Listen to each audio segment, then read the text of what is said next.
Well. Today's episode is sponsored by Monster. Monster. Just kidding, it's not. We're gonna hide the logo there. I'm running a little bit tired today. Yeah. But Same. welcome back to Big Woods, everybody. Back at it again. What's up, boys? Back at it again. Episode number, who cares? Yeah. All running together Pushing at this along. point. I know. It's hard to keep track of it. We're trying to It crank is. out so many episodes and Yeah. work and meet up weekly, and with you guys, with all of the hunting that you guys have been doing, it's sometimes we're just going in from story to story to story. So it's just constant. And we're all working so hard. That's the truth. I know. I mean, Yeah. we're all just working normal jobs, busting it out there, trying to make it happen. Mm-hmm. It's And, grind. Yeah, I mean, and it doesn't help when, your comrades are running to New York City. Well, yeah. I mean, do we want to get into this? That's why we need the Monster drink. Maybe Yeah. they should explain why they need Monster drinks and why they're And- both half lame. Yeah. And their knees are hurting, but they were walking on flat terrain, not Yeah, even We mountaintops. walked a lot. So, I don't know, so man. we, Yes. we went to New York City. Hayden's never seen it, so we're so That's an close awesome to experience. it. So Yeah. Yeah. we Good took him times. up there, had a good time, bar hopped, did all the fun stuff. And it was just funny because at the very end of the night, I was like, Hayden, we're getting old. And he's like, dude, no, we're not. He's like, stop. And I'm like, Hayden, I was like, I feel like I pulled my hamstring, and then he's limping too. I'm like, look at us. And Yeah. he's like, It "That's hurts. funny. yeah." It hurts. Worth it though. Oh, super fun to Definitely go worth and it. super fun to leave. Yeah. Exactly. You're leaving the city and it's like, you Yeah. just feel this. Finally. Yeah, we'll whip them in shape climbing the mountains of northern PA. Yeah. We got to get back out there We'll and get train it. up a little more. too Yeah. much desk work. Yeah. Yeah. A lot. We're all kind of at that phase. It takes a toll. Sitting behind a desk, sitting there in that. Yeah. Neck's always down. Head's you're always always- down. Buried My in lower the, back on the always- screen. Yeah, Yeah. my back gets screwed. Yeah. Yeah. Every Do you time. drop, stretches every hour? So Yeah, you have to. Well, Yeah. so I'll stretch. I'll hang. So in the gym, from our power racks, I'll go That's a ahead. good And idea. I'll just hang, try to decompress my spine. Yeah. Yep. But Just yeah. don't pull anything. Apparently, Yeah. I do that just walking. You know. You'll be Yeah, hanging that's there and Hayden will think you're a punching bag. Yeah. I'll get you on the Take rib the other again. Yeah, I know. So how opening season of rifle season? Yeah. Oh, yeah. That Right? happened. How Feels is like it? a long time ago already. I know, doesn't it? Yeah. Well, How's the it thing been? that's wild is like how fast the season blew by. It's like Mhm. every single year that's the story. It happens so quick and comes and goes so fast. Yeah. You spend so much time out there, so much time preparing, and then it's over, just like that. Just like Mhm. that. Yeah. But we had a great time. We had fun. It was a really unique really unique season. It was. for It was sure. different in a lot of ways, for sure. This Yeah. was the first year in quite a while I haven't had any luck, and these buck are just they're Well, we kicking got to us this define year. what luck is because how many times did you shoot? Well, I shot once in archery. At least shot once one- in archery, I shot right? once in archery and once in rifle, but I never had a clean Yeah. opportunity. Yeah. Never had a clean opportunity. Here come the excuses. That's not excuses. It's the truth. Yeah, Oh. it's. No, I mean, it's not easy. you sometimes you're gonna have to take that rush shot, Oh, for sure. and that was definitely my situation. Both Mm. times was a rush scenario. In archery, the one that came screaming in behind me, I rushed that shot a lot, and I knew it was a risky shot. Yeah. And I'm not actually a fan of taking these risky shots, especially in archery, because the last thing I want to do is just injure an animal. Mm-hmm. But I felt like I had a very steady. Well, you had a decent setup. You just hit a twig, right? It was perfectly Yeah. off my left wasn't side. like it was that risky of a shot. Yeah. I Everything didn't Yeah. felt, but I knew there was a chance that with as thick as it was it could hit something, Mm-hmm. and it did. The playback, you saw the twig Moving moving. around. Yeah. Weston Yeah. picked right up on that. We're watching the playback, Yeah. Mhm. and then then here in rifle, I had a situation that I haven't ever had before. Okay. I had 4 shooter bucks come blowing off the mountain behind me all together. What does Mhm. that mean? 4 shooter bucks? Well, there were 4 mature, Four- like oh, big I- four- enough to shoot. like- Yeah, Oh, okay, big okay. big enough that I would shoot any of the 4 buck that came off that top. Okay. Yeah. And they came. So I was sitting in a spot where you can't see really that far in any direction, but behind me is by far the thickest, straight across the path, really thick. And then there's an embankment behind him where the mountain comes down, so there's a lot of snow cover, so you could easily see him through the thick cover. Mhm. But it was nearly impossible to shoot in there. Yeah. Well, they come down. I don't know if they were pushed. I think they were pushed from the lease land. So I knew right away that I'd have to move really fast because they were on high alert. Mhm. And the way they were coming down through, they were going to exit pretty quick. I had, they're probably 30 seconds they were going to be coming going the way they were moving. Yeah. So I got turned around. The one spotted me moving a little bit, and that one kind of runs away. Mm-hmm. Then that kind of alerted the other three. And about that time, I got centered on the one. And again, I'm looking through the trees and trying to pick out which one's the biggest. Mm-hmm. Well, I just need to find anything where there's an open shot because they're all 4 big enough to shoot. Yeah. Mm-hmm. So I took a crack at the one, and I was on it. Yeah. Right? It's rifle season. You're kind of hoping for the best. And again, way too much of a crack shot for my liking. Yeah. And so they took off and ran away. And I'm like, oh, man, I didn't feel good about it at all. No, you didn't? I felt a lot better about the archery shot. Okay. So after, like 20 minutes later, I walked over there and saw a nice size, like tuft of brown hair. Mm-hmm. I'm like, oh man. And the one I shot, I knew it went to the left. So 3 went to the right, 1 went to the left, up, over, and across the top. Uh-huh. So I trailed it for a couple hundred yards, no blood, no signs of anything. So I backed out. Yeah. Well, so I come home and I'm back at our office and I'm talking to my business partners, and they're both big hunters, right? Yeah. And they're like, did you go to the right? No, it went to the left. The one I shot went this, and I still am pretty sure I'm right. Yeah.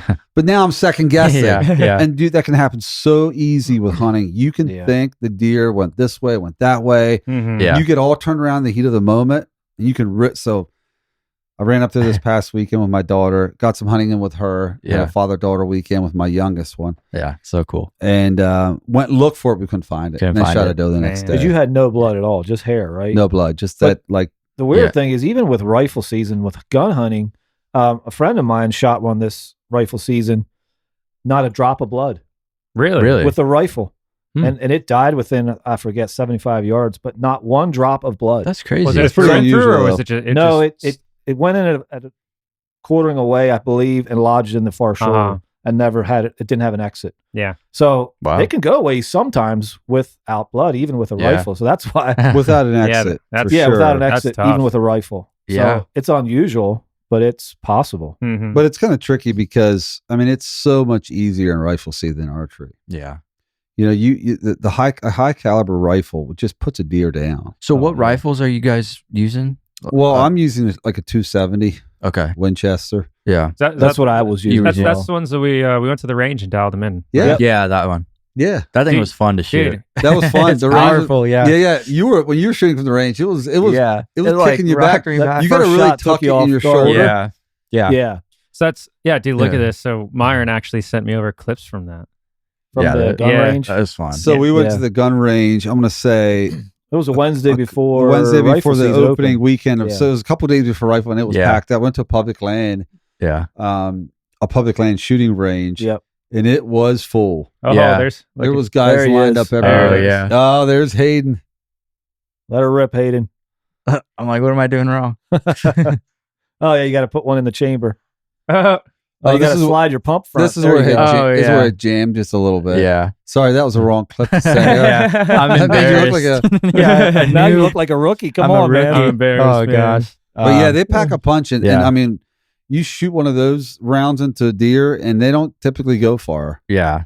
And you can punch through a little bit of underbrush, but you still can't shoot into trees and saplings and. Yeah. There's Eric. There we go. Yeah, typically that'll blow out the other side with a big exit hole. Really? It's pretty big? Typically that it will. Yeah. So that's cool. And then, so you guys, did you go up that opening weekend as well? Yeah. So we all took some of our family along. I took my oldest son, Weston, and Darian. There was the 2 boys. Oh, the Chandler was there as well. So my 3 boys were there. I saw a picture of like all the boys there. So you guys have, here it is. We didn't there you guys, a crew, man. Yeah. We didn't take a group photo when we left like we did other years, but there was maybe 11, 12 guys.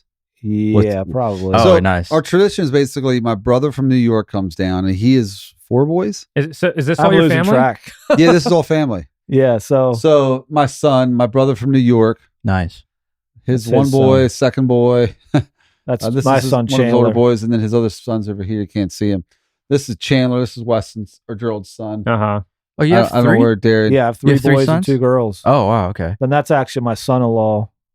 Right there. Okay. So we had one of Dathan's boys. We had a really good crew, and it's just a fun tradition. Dad comes up, and we just spend a lot of time hanging out. Yeah, that's awesome. My brother from New York, one of his boys is really into hunting. Mm-hmm. The others just kind of go out if they feel like it. Yeah. So we had probably 5 more serious hunters. So we didn't have a lot of guys that were really, really into it. Yeah. So we ended up shooting an 8-point. Nephew Kyle shot an 8-point, and then Gerald's son shot his first spike. Yep. How was that? And a doe. Oh, he had a blast. That's his first deer ever, right there. Darian. That's his first one. And I'm telling you, it was a story and a half, man. Let's hear it. Oh my! I don't even know how to start, but basically, this thing came along. We were up in a tree stand in a platform we have along a food plot. About 9 o'clock, this thing came up through. About 80 yards away, he took a crack shot at it. Well, actually, we got down on the way in, and it had bedded down about 100 yards away. When we came down, it stood up. He took a crack at it and missed. He's all bundled up. He's his backpack on. Yeah, he could barely lift this 270. So he missed. The thing took off. We went down to look if he hit it. Yeah, and a doe came up through, and he had doe tag. So he took 2 cracks at that thing, completely missed. Did it just not get phased? He was doing good at the range. Well, yeah, when he was sitting on a rest. Well, right. Now he's free-handing and trying to lean against a tree. So that was his 3rd time. So then I'm like, Darian, let's just still hunt or just kind of slowly sneak up around the top side to another plot and come around, see if we can by chance intercept him and find him maybe bedded down. Yeah. So we did that. Sure enough, we kicked him up out of a bed about 20 yards from us. The thing was, I don't know.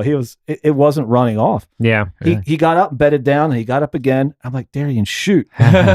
he's trying to find it in his scope. Yeah. Actually, there's a video. If you want to play that video, number 1, it shows the one time him giving a crack shot at it and it running off. Well, that's the tough part. I mean, it's really tough for new hunters to find a deer in their scope. Yeah. That's a difficult thing. Again, that's actually he's all bundled up. He can barely get the gun.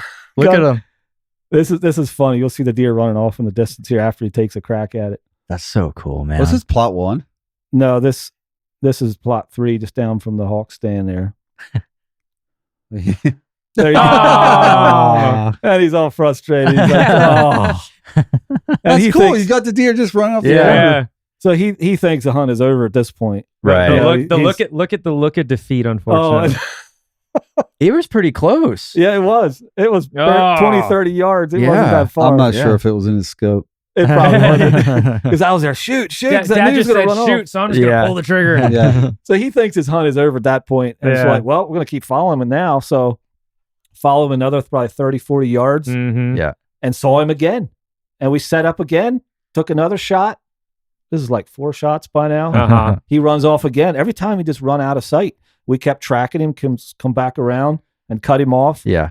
And we set up probably at 5 or 6 times. And finally the 4th shot, then I think he got him and got a good rest and just dropped him right in his tracks. Wow. So awesome. he just dropped straight down. Really? Where'd he get him? He hit him right at the base of the neck. Okay. So this is one of him dragging him in there. Look at him go. He was all excited. It went from the lowest of lows to the highest of highs, and he was. That's awesome. That's an awesome memory right there. All excited. And then you guys had gutted it? Yep, we gutted it up in the field there, or up in the woods. Okay. It's not always about size. Oh no! I mean, it was his first deer, and it was an experience. Yeah, that's awesome. Good for him. I'd never had an experience like that where we tracked a deer and had so many opportunities. Yeah, that's pretty rare. That's I mean, they're typically going to run off really quick, and again, that's kind of a testament to the maturity or lack of maturity of a deer. Mm-hmm. Oh yeah, much like humans. You have some numbskulls out there in the woods, and the yearling buck and doe can be really ignorant, very naive to the ways of the world. Very naive, but then after getting shot at a few times, a couple seasons pass by, and they are on high alert. Oh yeah, and you get to mature buck size like that photo, and that buck, even just to see it and have an opportunity is cool. But you shoot her, it's easy, it's gone. Yeah, you're not gonna have a second chance. And so you guys all went up. So was that the first day, or what day was that one on? So backing up a little bit, we were all going up on Friday morning, and we all head up. So my son and I had kind of a tradition. We stop at the Bass Pro Shop on the way because now it's Black Friday morning. Oh yeah, and so they open at 5. We had no reason to just tradition to stop. It's completely on route. So we stop in there, and there's probably, I don't know, I'm going to say anywhere from 600 to 800 people in line. No kidding, really? Because they were running some special, like some secret promotional thing for the first 200 people in line, I think, got a gift card ranging from $10 to $500 or something. Yeah, we got there just minutes before 5. Then they opened and everyone was inside. So we stopped there on the way up. And then about halfway, it started snowing. And then you were heading up, and then my brother from New York was coming down. So we started all chatting about the snow. By the time we got to the cabin, it was like blizzard conditions. It was nuts, man. The end of our driveway, you couldn't see more than like 30, 40 yards. Dang. I couldn't get up the drive with my truck. Yeah, there was probably 8-ish inches of snow. Yeah. This was right at the end of the driveway. It was just... That's crazy. It's coming down. It was so cool. Absolutely beautiful. Hayden, your Mazda would not have made it. Oh, no, I'm not taking that up there. Got to take the truck. Yeah, so we got settled in, and then obviously next morning was opening morning, Saturday morning. And then, I would say about half of us went out because it was cold. In the morning, like early morning? But yeah, it kind of it's a little bit of a tell because, you want cold, preferably snow on the ground. It's easier to see deer move. The conditions were perfect. It was great. Yeah. Perfect hunting conditions. And we were teasing some of the nephews that like, you guys don't go out this morning. Yeah. You're not a hunter. So we were giving them a hard time. That was fun. But it's just about the memories, drinking coffee. Yeah. Telling deer stories, talking about her. Because like now some of the nephews, like Kyle got married. Another nephew, he just had their first baby, and it's just really cool memories we make. Your daughter got a buck, right? So Ava got a buck. I think we talked about that in another podcast. She shot an 8-point in archery season. Yeah. It's the third weekend. Was it? No, it was in November. What date was that? Oh, it was the last weekend we were up. It would have been 2 weeks before the gun season opened. I think so. I believe. Yeah, so she got a nice little 8-point. And then this past weekend when my daughter and I were up, we shot a doe from that same location. Yeah, you got one. It's a great spot because it's kind of the edge of the property, so you can sneak in. Look at that, man. Yeah, it's That's a big one. Yeah. Well, and the picture doesn't do justice. Picture doesn't do justice. Yeah. We there was 3 doe that came up from the bottom, and she right away was like, "Dad, you gotta shoot us." So I had a doe tag. So there she's holding the heart. She's like, Dad, I gotta hold the heart. But it was cute because we get down, and so we got up into the stand, and she can hardly hold still at 8 years old. It's tough. Yeah, and we do have a little buddy heater in this stand, so it wasn't a thing of being warm. It was really cold. No more than an hour after sitting down, 3 come up from the bottom. Yeah, and she's like, "Dad, you got to shoot one." And I'm like on the fence about wanting more meat in the freezer. I could use more, but like we're going to leave that evening, and I said, I gotta, gut it, and I gotta. So I shot the biggest one of the 3, and she tracked the blood over to it, and as soon as she gets up to it, she's like, "Dad, that's a big doe." That's a big one, man. Yeah, it looks pretty big. Really, really fat belly. And you guys were in the stand? We were up in the box stand. And where's that relative on the property again? Like how it's in the top, like this right corner of the property. That's the exact stand we shot it at. Okay, cool. It's actually the only box. Yeah, it's where you guys are. It's the only box stand we have on the property. Almost all of our other stands are either off the ground or hang on stands where it's just a platform. Right. Like Rye was up over the summer. And this is not on a field edge or a food plot even. This is in the Big Woods. This is the top of a mountain. This is a really good spot because if you go back to that photo, well, I guess you can't really see it from the photo, but on the one side, it borders public land. So you have really good access from the back corner of, there's a parking lot. You've got a 3/4 mile walk down over on here. a nice gradual trail to the back corner. So if you have a southerly wind, you can access and sneak in the back corner of the property without disturbing the property. Yeah. Yeah. So it's right down in this area. Right. And then back here along this heavy cover, this is all public land. There's actually a fence they put along there for an acorn program to let the acorn trees get established. Yeah. So it's kind of a funnel for deer that work across this top. And they have to kind of go by here. I remember that. That's been up for a little bit, right? The fencing that they put up. Yeah, the fence has been there for a while. I think I remember that. You probably drove up there with one of the AT quads or when the we side by side. Turkey when hunting, we went right? turkey hunting. Oh yeah, it was that was our last trip where we saw the turkey. Right. Yeah, you went right through that turkey season too. That was when we all teamed up and we're all going after it. Yeah. But it's right up there. It's a walk. I mean, you no matter what, by trail from the cabin, it's about 1.2 miles to this back corner. Yeah. But if you come in from the public land, it's about a 3/4 mile walk, but really great access. Yeah. Okay. So it's a cool spot because sometimes when you're hunting, it's really beneficial to have these outside in scenarios where you access from the outside in. Yeah. So you don't disturb the main area of the property. Right. I mean, you can still shoot doe and small, to what you're saying with Darian and his buck. These small deer they're pretty immature. They'll still stay local, but some of these buck, you can't keep bumping them and expect to shoot a big buck. Yeah. Yeah. Well, so with that, how do you guys figure out with so many people in your hunting camp where everyone's going to be going to ensure that you're not oversaturating a certain position? Like how do you guys go about? So figuring basically, that I mean, out? our property obviously is only so many acres and only can hunt so many. Yeah. But even that, we really hunt it very strategically.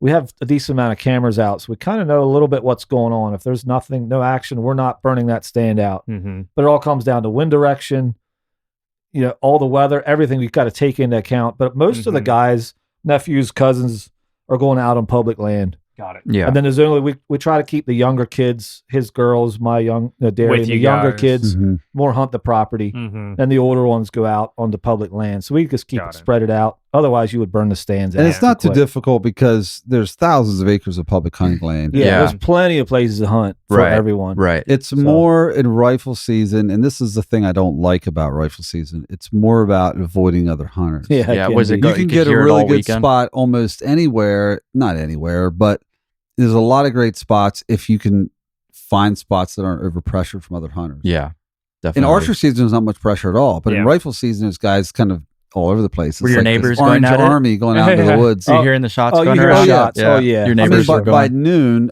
I forget what I counted. I know I was up, to the 24 range of shots. Really? And you can hear it pretty far, so you're hearing it for probably they're a couple from miles. but there's a lot of people out. They call it the Orange Army. I mean, orange. the orange everywhere. Yeah, swarm into the woods in rifle season. And there's a lot of room up there, so it's not in our area at least. I would not say that the public, the pressure is crazy. No, it's not like crazy, some areas, but compared to archery season, it's a whole different story. Archery season, there's almost nobody around. Yeah. But there's again, hunting the big woods is so difficult. Yeah. Trying to pattern the deer and find out where they're moving to, because the one of the hardest things about hunting, especially the big woods, is if you could just figure out where the deer like to be all year long, it'd be one thing, but they like to be at different places, different parts of the year. Yeah.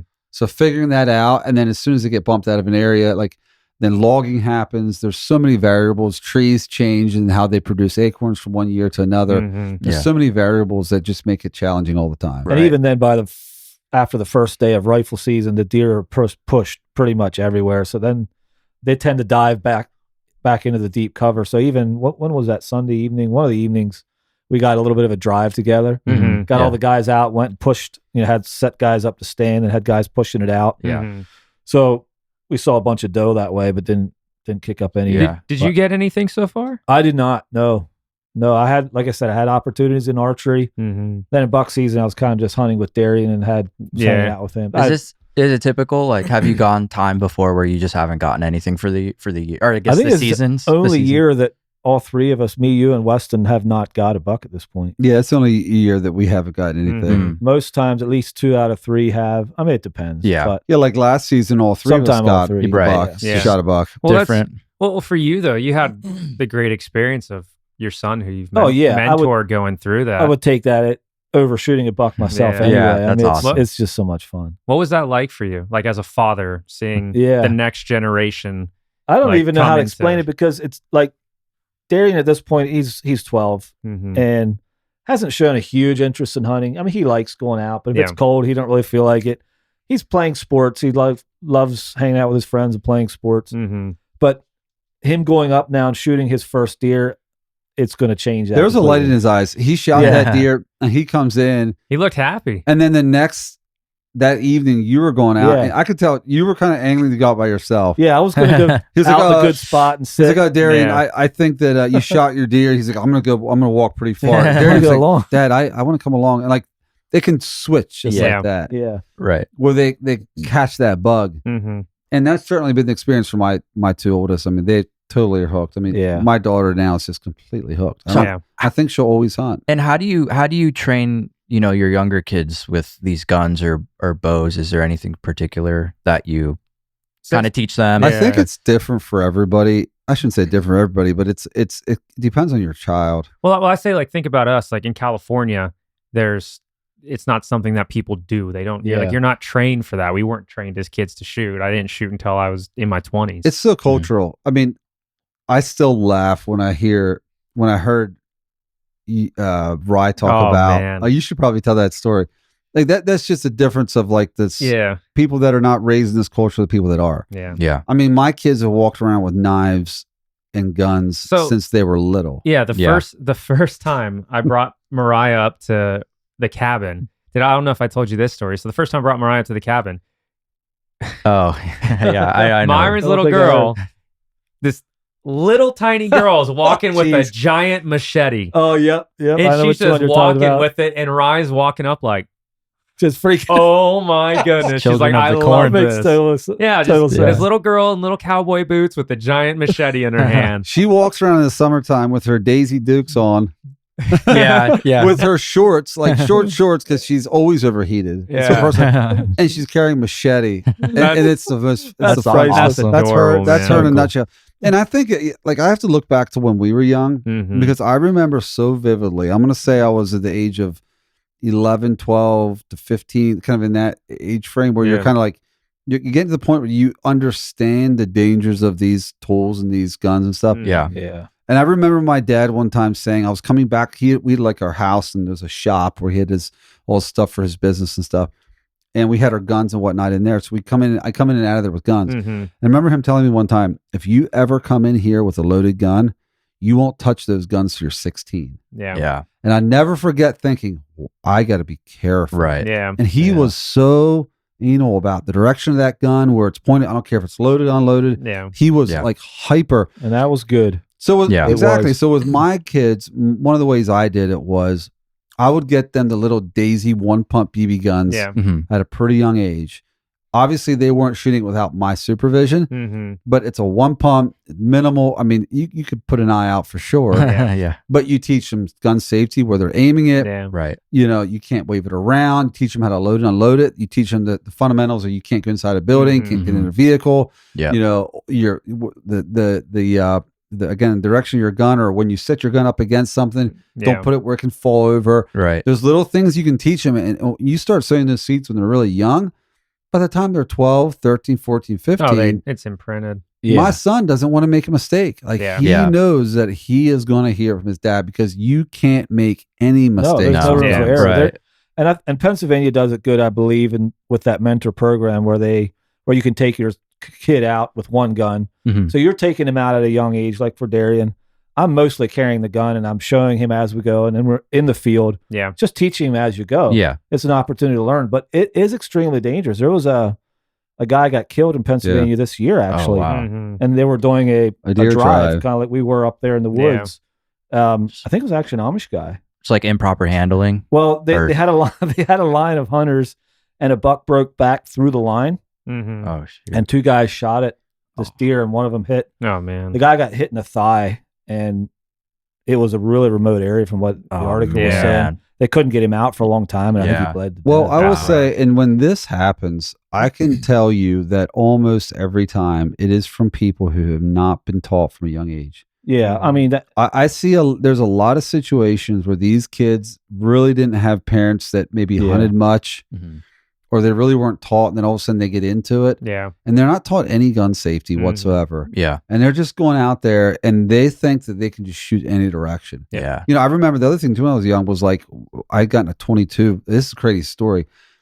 We had like this little auction place you could go to, like buy just random housewares and just junk, really. Yeah. It was about a mile from our house, and we used to go every Friday night. Gap Auction had this thing going on. And I remember I was probably 13, 14, and I bid on this 22. Yeah. And paid and walked out the door with a 22 rifle. That's crazy. Nowadays, that's how times happen. have changed since I was a kid. Right. And I remember my dad saying, "Don't you ever shoot that thing up at a bird in the tree." And I remember like, why? He said, because that bullet can travel a mile. If you miss that bird, it can come down on someone or something. So these are the things, if you teach your kids from young, it's ingrained in them that safety. So to answer your question, that's really what it is. It takes years, and one child could be ready to handle a 22 at 15. The next one might not be ready to 18. There's some kids that probably can do it at 12. And that's so you know your child, right? That's the difference between where we're from on the West Coast in California versus out here. How you said it's a cultural thing. Where we're from, you're not taught any of this stuff. That's why kids fear firearms or anything like that. Yeah. It's to scare adults fear and have a fear of them for they some have reason. no Because the thought understanding. process is guns kill people. Yeah, Right. there's where no it's really Yeah. the people with the gun. yeah, and that's there's Yeah. no understanding of it versus like where you guys as you teach your children, Yeah. hey, it's an object and there's a respectful way to handle it. And there's rules and things that you need to follow behind it. And they're taught that from such a young age, allows them to grow up and be responsible firearm owners. And we've have just safety. gone so far off the rails, in my opinion. We want to trust regulations rather than trust, how we were raised. Yeah. Right. And for me, it's very frustrating. It's like, how many people do you know rode in the back of pickup trucks, rode bicycles without helmets? Yeah. And all these people are fine. Yeah.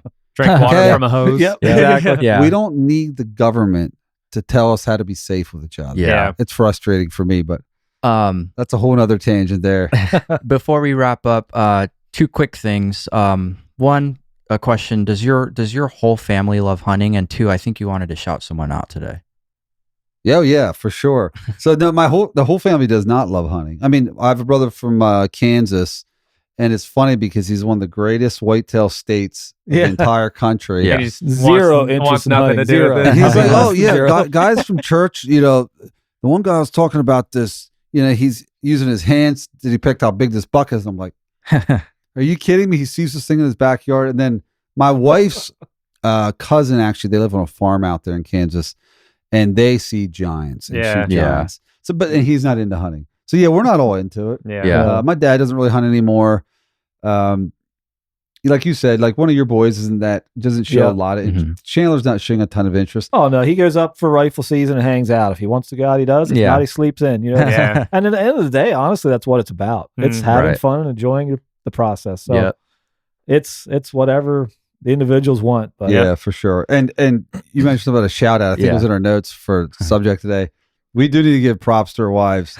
I mean, that's the truth.